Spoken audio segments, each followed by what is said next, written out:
আমি প্রথমে শুভেচ্ছা জানাই এবং কৃতজ্ঞতা জানাই যে আমাদের ত্রিপুরা রাজ্যের লাইট অ্যান্ড সাউন্ড সিস্টেম যে অ্যাসোসিয়েশনের তার উদ্যোগে আহ, মেলা এবং প্রদর্শনী এবং রক্তদান শিবির আয়োজন করা হয়েছে।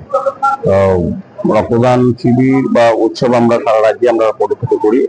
আমি বলবো যে তারা পেশাগত দায়িত্বের পাশাপাশিও সমাজের প্রতি দায়িত্ব, সামাজিক কর্তব্য হিসেবে তারা আজকে রক্তদান উৎসবের আয়োজন করেছেন। এই কারণে তাকে ধন্যবাদ জানাই। কারণ আপনারা জানেন যে আমাদের রাজ্যের 12টি সরকারি অনুমোদিত ব্লাড ব্যাংক এবং 2টি বেসরকারি ব্লাড ব্যাংকে চাহিদা এবং যোগানের মধ্যে ভারসাম্য রক্ষা করে এই দিনের রক্তদানের উৎসব বা স্বেচ্ছায় রক্তদান করে থাকে।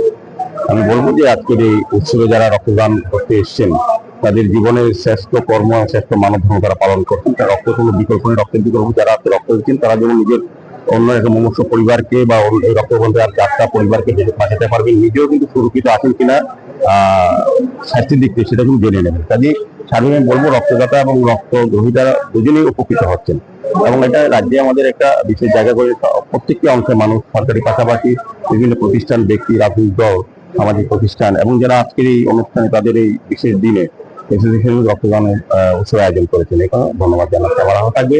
ধারাবাহিকতা বজায় রাখবেন, মানুষের পাশে থাকবেন। বিভিন্ন ব্যবসা বা প্রফেশনের বাইরে গিয়েও সমাজের প্রতি কিছু যে দায়বদ্ধতা আছে সেটা প্রমাণ করবেন রক্তদান।